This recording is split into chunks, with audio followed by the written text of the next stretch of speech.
Thukuru wa muthingi wa non-kopir ni umwe gatagati ga thukuru ithatu cia muthingi tauni-ini ya Kitengela kaunti-ini ya Kajiado.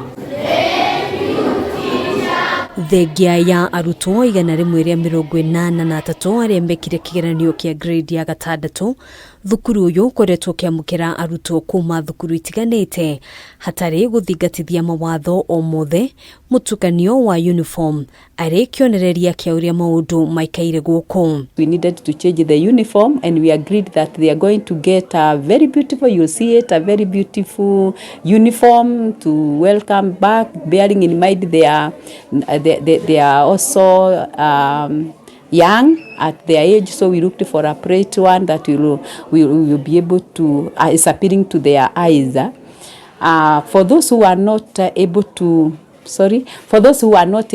get the new uniform, we also have accommodated them. They are only putting their primary school uniform, and they are there and they are being attended to by the 6 teachers. Murutani munene thukuru-ini uyu Paris Gitare atariria ati gutire murutwo marahingiriria kuingira thukuru, akiuga ni mahete aciari ihinda ria kwihariria kugura uniform njeru ta uria thirikari yendekithirie. I talked with the board of management and the parents just before we opened, and we had agreed for them to feel the change. Now they are in secondary.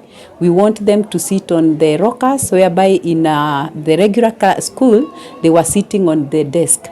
The parents agreed that we can try to get the chair, the rocker, and most of them have done. But we have a few that were unable because of the needs of the parent, but we have also tried to accommodate them. They are there, they are sitting on a desk as we look to the way forward. When we receive maybe the government grant, we shall be able to cater for those needy runners. Ona gutuika nditi ya arutani iri okuo kwa ihinda riri, thukuru uyu wamukirite arutani ana aria marathomithia arutwo a grade ya 7. We thank the TSC because we have received 4 teachers with the different subject, and we have also done something we can call like staffing from our regular classes. We have added another 2 that are checking on the balancing of the subject. So we have in grade 7, the junior secondary, we have 6 teachers currently who are teaching. Hadini ha Kameme TV, Jitagugina, Wabaduro.